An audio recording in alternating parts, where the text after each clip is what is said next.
धातू कसा ओळखावा? क्रियापदातील प्रत्ययरहित मूळ शब्द क्रियावाचक शब्दास धातू असे म्हणतात. उदाहरणार्थ, चालतो हे काय आहे? क्रियापद आहे. या चालतो या क्रियापदात म्हणजेच हा क्रियावाचक शब्द आहे.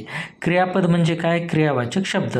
आणि चालतो याच्यातील मूळ शब्द काय आहे? चाल. बोलतो हे क्रियापद आहे. याच्यातील मूळ शब्द काय आहे? बोल. सांगतो हे क्रियापद. याच्यातील मूळ शब्द सांग.